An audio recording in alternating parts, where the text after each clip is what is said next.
कामयाबी मुझे ना मिले ये अलग बात है, पर मैं मेहनत ही ना करूँ ये तो गलत बात है। हेलो दोस्तों, मैं हूं आरती सिंह और आप सभी का स्वागत है आपके अपने यूट्यूब चैनल क्रिएटर बाय आरती सिंह पर। जैसा कि आप सभी को पता है कि आज हमारा टीजीटी पीजीटी सीरीज़ का 73 पार्ट है। इससे पहले हमने 72 पार्ट कंप्लीट करा दिए हैं। अगर आपने वह नहीं देखे हैं तो ज़रूर देख लें, वह भी बहुत ज़्यादा इम्पोर्टेंट है आपकी एग्ज़ाम की दृष्टि से। आज का जो टॉपिक है वह हमारा धनराज भगत से संबंधित है और धनराज भगत से संबंधित जितने भी क्वेश्चन बनते हैं हमने उन सभी को इस वीडियो में इंक्लूड किया है। इसलिए वीडियो को लास्ट तक ज़रूर देखें, वीडियो स्किप ना करें, क्योंकि वीडियो बहुत ही ज़्यादा हेल्पफुल होने वाली है आपके एग्ज़ाम की दृष्टि से। वीडियो स्टार्ट करने से पहले बता दूं, जिन लोगों ने अभी तक चैनल को सब्सक्राइब नहीं किया है वे सब्सक्राइब कर लें ताकि आपको नोटिफिकेशन मिलता रहे और आपसे कोई वीडियो मिस ना हो। वीडियो स्टार्ट करते हैं बिना अपना टाइम वेस्ट किए हुए। अगर फ्रेंड्स हम धनराज भगत की बात करें, यानी कि धनराज भगत के जन्म की बात करें, तो उनका जो जन्म हुआ था वह कहाँ पर और कब हुआ था? तो उनका जो जन्म हुआ था 20 दिसंबर सन 1917 को लाहौर पंजाब में हुआ था, जो कि वर्तमान समय में कहाँ पर है? पाकिस्तान में पड़ता है। तो ये चीज़ याद रखना। ये भी पूछा जा सकता है कि जो धनराज भगत हैं उनका जो जन्म हुआ था किस राज्य में हुआ था या किस देश में हुआ था? तो पंजाब लाहौर में हुआ था, लेकिन जो वर्तमान समय में जो पड़ता है वो पाकिस्तान में पड़ता है। अगर फ्रेंड्स हम उनकी मृत्यु की बात करें तो सन 1988 में हुई थी। ये भी चीज़ याद रखना, कहाँ पर? पाकिस्तान में ही हुई थी।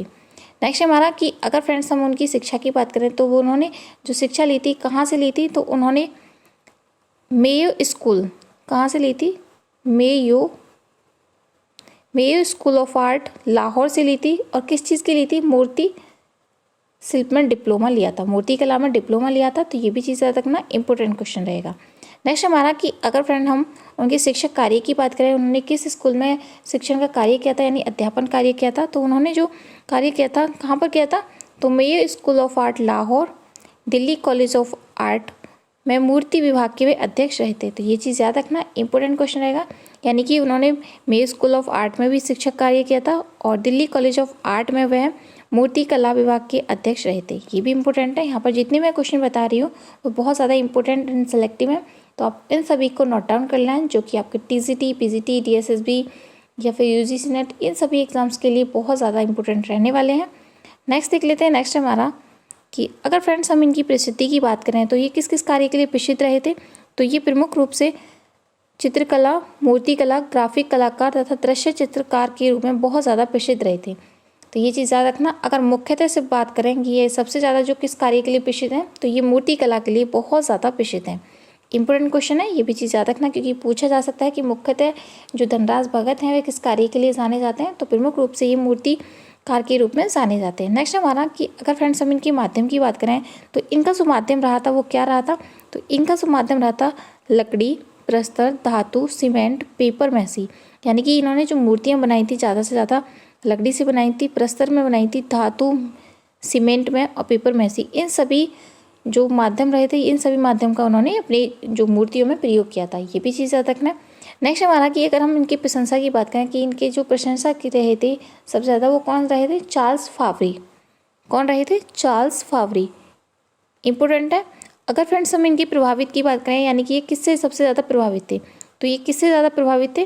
तो ये चार्ल्स फावरी से ही प्रभावित थे। ये भी चीज़ याद रखना, इंपॉर्टेंट क्वेश्चन है, ये पूछा जा सकता है। नेक्स्ट हमारा कि अगर फ्रेंड्स हम इनके प्रभाव की बात करें, यानी कि इनके ऊपर किस विदेशीवाद का प्रभाव था, तो इनके ऊपर घनवाद तथा यथार्थवाद का था। अगर प्रमुख रूप से बात करें कि इन दोनों में से सबसे ज़्यादा जो प्रभाव था किसका था, तो इनके ऊपर घनवाद का सबसे ज़्यादा प्रभाव था। इंपॉर्टेंट क्वेश्चन रहेगा, ये भी चीज़ याद रखना, क्योंकि यहाँ से क्वेश्चन पूछ ले जाते हैं कि किस भारतीय कलाकार पर किस विदेशीवाद का प्रभाव था। तो उनके चित्रों पर जो दिखाई देता है वो घनवाद और यथार्थवाद का दिखाई देता है, लेकिन मुख्य रूप से जो बात करें तो वो घनवाद का प्रभाव दिखाई देता है। तो इन सभी क्वेश्चन को आप अच्छे से रट लेना। अगर आप किसी भी कलाकार के बारे में डीप नॉलेज रखते हो तो आपका कोई भी जो एग्जाम्स है वो आप इजीली क्रैक कर पाओगे। तो नेक्स्ट देख लेते हैं। नेक्स्ट हमारा अगर फ्रेंड्स हम इनकी पद्मश्री की बात करें, यानी कि भारत सरकार द्वारा दिए जाने वाला उच्च पुरस्कारों में से ये चौथे नंबर का पुरस्कार है। लेकिन पद्मश्री जो पुरस्कार की अगर पद्म की सीरीज़ में बात करें तो ये पद्म की सीरीज़ में 3rd नंबर का पुरस्कार है। इनको कब मिला था? तो ये सन 1977 में मिला था। ये भी चीज़ याद रखना, इंपॉर्टेंट क्वेश्चन रहेगा। नेक्स्ट हमारा कि ललित कला अकादमी का जो पुरस्कार है इनको जो मिला था वो कब मिला था? सन 1961 में मिला था। ये भी चीज़ याद रखना। अगर फ्रेंड्स इनकी राजकीय कला विद्यालय चंडीगढ़ में स्कल्पचर पार्क की जो स्थापना की थी वो कब की थी, ये पूछा जा सकता है कि किस कलाकार के द्वारा या किस भारतीय कलाकार के द्वारा राजकीय कला विद्यालय चंडीगढ़ में स्कल्पचर पार्क की जो स्थापना की थी वह किसके द्वारा की गई थी। तो वो धनराज भगत के द्वारा की गई थी, लेकिन की कब गई थी, तो 2010 में की गई थी। ये भी चीज़ याद रखना। यहाँ पे मैंने जितने भी पुरस्कार के बारे में बताया है, जिन उनकी जहाँ पर उन्होंने शिक्षा की थी इसके बारे में, और किस कार्य के लिए प्रसिद्ध थे और उनका माध्यम क्या था, इन सभी चीज़ों को आप अच्छे से रट लेना, क्योंकि यहाँ से क्वेश्चन बनते हैं किसी भी कलाकार से अगर पूछा जाता है तो ये चीज़ याद रखना। अगर किसी कलाकार के बारे में जो फेमस चित्र है, मूर्ति है, उसके बारे में भी पूछा जा सकता है। तो यहाँ पर मैं उन सभी डाउट्स जो होते हैं, आपके जितने भी क्वेश्चन होते हैं, उन सभी को ऐड करती हूँ, ताकि आपको जो कोई भी डाउट है पेपर के लिए वो ना बचे। नेक्स्ट हमारा कि धनराज भगत ने मूर्ति कला का जो डिप्लोमा है वह कहाँ से लिया था। तो उन्होंने जो डिप्लोमा लिया था मूर्ति कला का, वो कहाँ से लिया था, तो mayor school of art Lahore से लिया था। ये चीज़ मैं आपको पहले बता चुकी हूँ, तो ज़रूर याद रखना। नेक्स्ट हमारा कि धनराज भगत किस कलाकार समूह से संबंधित थे, यानी कि ये पूछा जा सकता है कि जो धनराज भगत थे वह किस भारतीय कलाकार समूह से संबंधित थे। तो दिल्ली शिल्प चक्र के कलाकार थे। आपको एक और चीज़ बता दूं कि मैंने कल से जो यानी कि जो 2 पहले कलाकार करा दिए हैं कि दिल्ली शिल्प चक्र से संबंधित जितने भी कलाकार हैं उनके ऊपर वीडियो आने वाली है। जो कल 2 कराए थे वो सभी जो थे वह भी दिल्ली शिल्प चक्र से संबंधित थे। आज जो कराऊंगी और आज के बाद जो 2 से 3 वीडियो प्रोवाइड होंगी वो सभी आपके दिल्ली शिल्प चक्र से संबंधित जितने भी कलाकार हैं उनके ऊपर होगी। तो आप नोट डाउन कर लेना, मैं आप सभी को बता दूंगी कि कौन कौन से कलाकार हैं जो दिल्ली शिल्प चक्र से जुड़े हुए थे। तो ये चीज़ याद रखना। तो धनराज जो थे वह दिल्ली शिल्प चक्र से जुड़े हुए कलाकार थे। नेक्स्ट हमारा कि अगर फ्रेंड्स आपसे पूछा जाता है, जैसे कि मैं आपको पहले बता चुकी हूँ, जो धनराज भगत थे उनकी मूर्ति शिल्प पर कैसा प्रभाव था। तो उनके मूर्तियों पर, जैसे कि मैंने आपको पहले बताया कि मूल रूप से किसका था, घनवाद का। तो ये भी चीज़ याद रखना। नेक्स्ट हमारा कि राष्ट्रीय ललित कला अकादमी नई दिल्ली ने धनराज भगत को किस वर्ष राष्ट्रीय पुरस्कार से पुरस्कृत किया था। ये भी मैं आपको पहले बता चुकी हूँ। तो कब किया था, सन 1961 में किया था। इंपॉर्टेंट क्वेश्चन रहेगा। नेक्स्ट हमारा कि अगर फ्रेंड्स आपसे पूछा जाता है कि जो धनराज भगत ने दिल्ली आर्ट कॉलेज के मूर्ति कला विभाग अध्यक्ष पद पर रहे थे, वह कब से कब तक रहे थे। तो उन्होंने कब से कब तक दिया था, ये भी चीज़ मैं आपको पहले बता चुकी हूँ। उन्होंने ज्वाइन जो किया था 1973 में किया था, यानी कि 1973 में किया था, और कब तक रहे थे, 1977 में। ये भी चीज़ याद रखना, क्योंकि कभी कभी ऐसा होता है कि आपसे पूछा जाता है कि कौन सा कलाकार कब से कब तक रहा था, यानी कि सेवानिवृत्त कब हुआ था। तो इम्पोर्टेंट क्वेश्चन रहेगा। नेक्स्ट हमारा कि धनराज भगत को मुख्य रूप से किस लिए जाना जाता है। जैसे कि आप सभी को मैंने पहले बताया कि उन्होंने बहुत सारे कार्य किए थे, जिनमें से चित्रकला, मूर्ति कला, ग्राफिक कलाकार व दृश्य कलाकार थे, लेकिन मुख्यतः जो थे वह एक मूर्तिकार थे। तो इम्पोर्टेंट क्वेश्चन रहेगा, ज़रूर याद रखना, जिसको हम क्या बोलते हैं, तंगशत राश, यानी कि जिसको हम उत्कीर्ण बोलते हैं। तो ये भी चीज़ याद रखना। नेक्स्ट हमारा कि अगर फ्रेंड्स आपसे पूछा जाता है कि धनराज भगत को किस वर्ष साहित्य कला परिषद सम्मान से सम्मानित किया गया था, तो वो कब किया गया था, तो 1969 में किया गया था। इंपॉर्टेंट क्वेश्चन रहेगा कि धनराज भगत को किस वर्ष साहित्य कला परिषद पुरस्कार से सम्मानित किया गया था, तो कब किया गया था, 1969 में किया गया था। इंपॉर्टेंट क्वेश्चन है, ये भी चीज़ आप नोट डाउन कर लेना। यहाँ पर मैं जितनी भी चीज़ें कराती हूँ किसी भी कलाकार के बारे में, वो सभी इंपॉर्टेंट एंड सेलेक्टिव होती हैं, आपको ज़्यादा एक्स्ट्रा पढ़ने की ज़रूरत नहीं होती है। तो जो क्वेश्चन आपसे पूछे जाते हैं मैं सिर्फ उन्हीं को पुटअप करती हूँ या फिर उनको ही आपके सामने प्रोवाइड करती हूँ। तो नेक्स्ट है हमारा कि अगर फ्रेंड्स आपसे पूछा जाता है कि धनराज भगत ने मूर्ति कला जो सीखी थी मुख्यतः किस माध्यम में करी थी, यानी कि धनराज भगत जो थे वे मूर्ति कला के लिए प्रमुख थे, लेकिन जो उनका माध्यम रहा था मूर्ति कला के लिए वो कौन कौन सा रहा था। तो उन्होंने मिक्स मीडियम में क्या क्या चीज़ें ली थी, लकड़ी, तांबा, जस्ता, लोहा, टीन, प्लास्टर, पत्थर, इन सभी चीज़ों का प्रयोग किया था किसमें, अपनी मूर्ति कला में। तो ये चीज़ें याद रखना, इंपॉर्टेंट क्वेश्चन है। नेक्स्ट देख लेते हैं। नेक्स्ट हमारा कि अगर फ्रेंड्स आपसे पूछा जाता है कि जो धनराज भगत थे वे दिल्ली पॉलिटेक्निक कॉलेज के मूर्ति कला विभाग के प्रवक्तक जो बने थे, कब बने थे, तो वो कब बने थे, 1946 में बनाते हैं। तो ये चीज़ याद रखना, ये पूछा जा सकता है। और आपको एक और चीज़ बता दूं कि इनसे पहले जो बने थे वो कौन रहे थे, भावेश सान्याल रहे थे, यानी कि BC सान्याल रहे थे, जो कि मैं आपको पहले बता चुकी हूँ। तो ये चीज़ भी याद रखना। नेक्स्ट हमारा कि Dhanraj Bhagat Mayo school of art Lahore में कब मूर्ति कला अध्यापन पद पर नियुक्त हुए थे। जैसे कि आप सभी को पता है कि धनराज जो भगत थे उन्होंने मे स्कूल ऑफ आर्ट से शिक्षा प्राप्त की थी, लेकिन उन्होंने वहाँ पर अध्यापन कार्य भी किया था, यानी शिक्षण कार्य भी किया था। और वह किस पद पर रहे थे? तो वो मूर्ति कला अध्यापन पद पर नियुक्त हुए थे। और कब हुए थे? 1939 में हुए थे। तो ये भी चीज़ याद रखना, इंपॉर्टेंट क्वेश्चन है।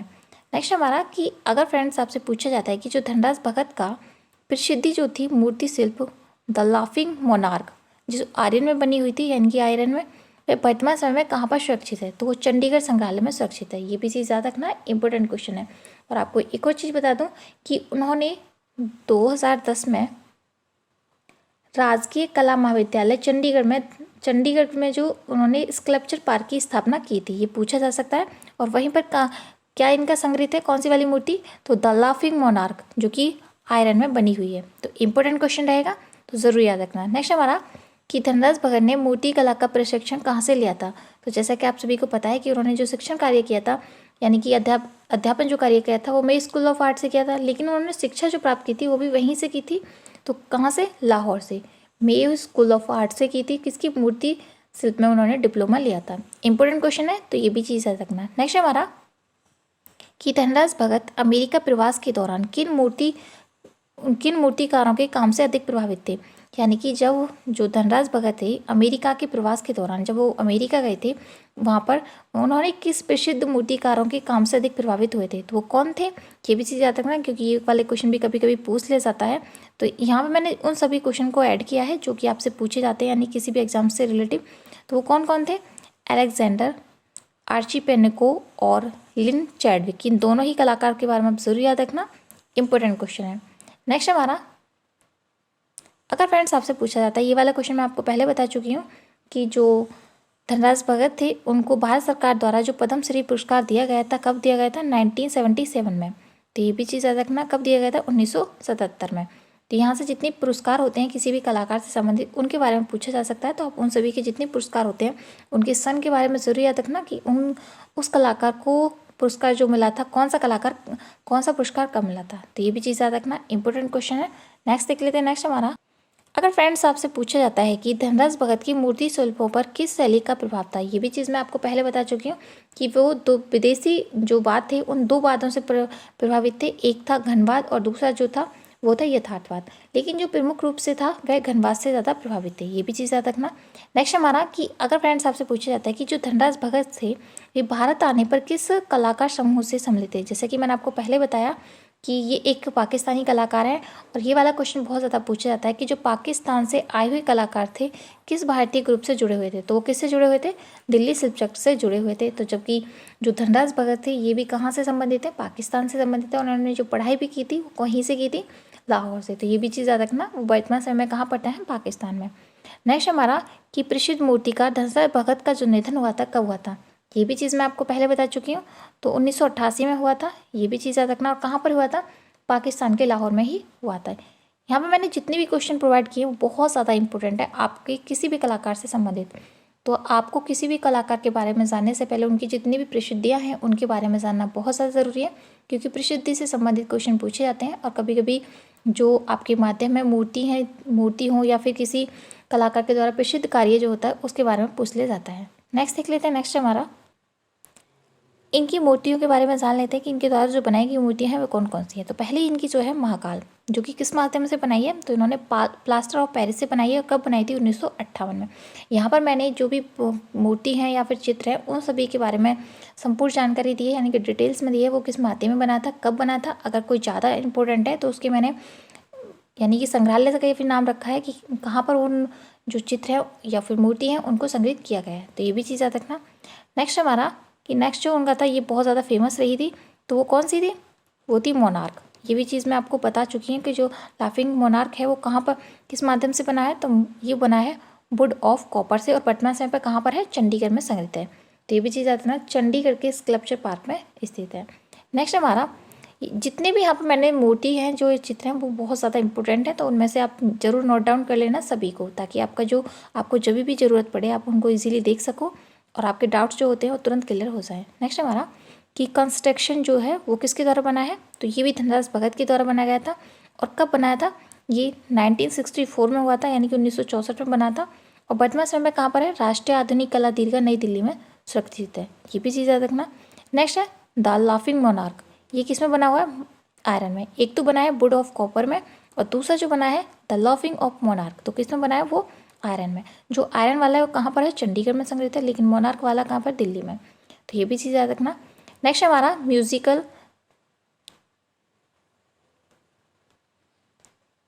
म्यूजिकल कंस्ट्रक्शन, ये भी जो बनाया गया है ये किसके द्वारा बनाई गई मूर्ति है? तो ये भी धनराज भगत के द्वारा ही बनाई गई है। नेक्स्ट है सिम्बल्स, ये भी किस में बनाया हुआ है? अगर माध्यम की बात करें तो ये वुड में बनाया हुआ है, लकड़ी में, यानी कि अगर कब बनाया गया था? तो 1968 में हुआ बनाया था, ये भी इंपॉर्टेंट है। नेक्स्ट हमारा बुल जो बनाया है ये भी किसके द्वारा बनाया गया है?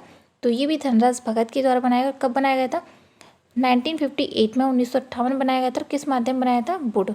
आप ऐसे भी याद कर सकते हो बुल को वुड, यानी बै से आप दोनों ही कुछ चीज़ों को याद रख सकते हैं कि बुल बनाया गया है धनराज भगत के द्वारा, वो वुड के द्वारा बनाया गया है। और वर्तमान समय की बात करें तो वो कहाँ पर संग्रहित है? राष्ट्रीय आधुनिक कला दीर्घा नई दिल्ली में सुरक्षित है।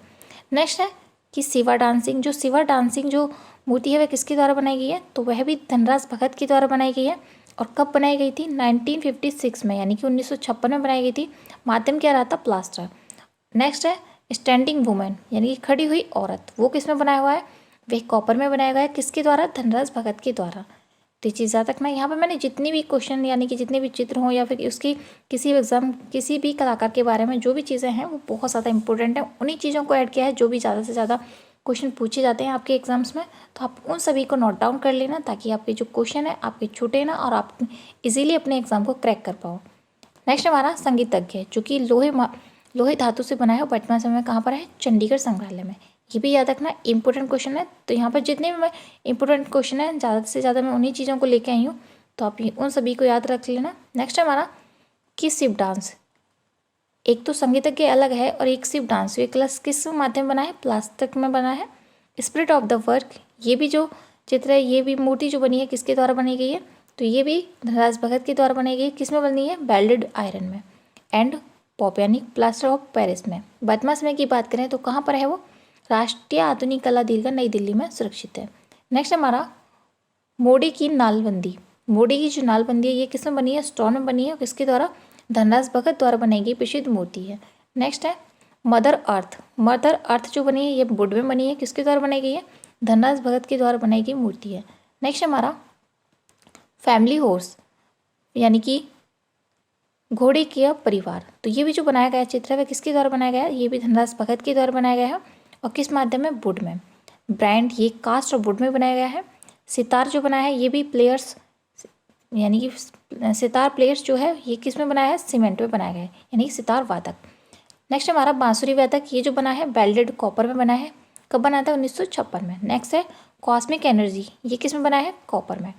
नेक्स्ट है कॉस्मिक मैन, एक तो कॉस्मिक एनर्जी है और एक कॉस्मिक मैन है, तो ये भी जो बना है किसके द्वारा बना है? धनराज भगत के द्वारा। किस माध्यम में? प्लास्टर में। नेक्स्ट है द किस, जो किस में बना हुआ है? वुड में। ये वाला बहुत ज़्यादा पूछा जाता है कि द किस जो बनाया गया है किसके द्वारा बनाया गया है? तो ये धनराज भगत के द्वारा बनाया है। और विदेशी की बात करें तो रोहतांग के द्वारा बनाया गया है। नेक्स्ट हमारा द किंग, एक तो द किस हो गया, द किंग, ये वुड ऑफ ब्रॉस में बनाया गया है, तो ये भी किसके द्वारा बनाया गया है? तो ये भी धनराज भगत के द्वारा बनाया गया था। यहाँ पर जितनी मूर्तियाँ उनके द्वारा बनाई गई हैं जो प्रसिद्ध रही हैं उन सभी के बारे में मैंने आपको बता दिया है। अगर फ्रेंड्स हम इनके चित्र की बात करें, फेमस जो चित्र आता है इनके द्वारा बनाया गया है, ये पूछा जा सकता है इनका जो एक फेमस चित्र है तो उसका क्या नाम है? झोपड़ी। ये पूछा जा सकता है कि धनराज के द्वारा बनाया गया जो प्रसिद्ध चित्र कौन सा है? वो झोपड़ी है। तो ये चीज़ याद रखना है। यहाँ पर जो मैंने जितनी भी चीज़ें बताई यानी कि जितनी भी अभी तक बताई थी वो सभी मूर्तियाँ थी, लेकिन फिर प्रमुख जो चित्र आता वो झोपड़ी रहता है।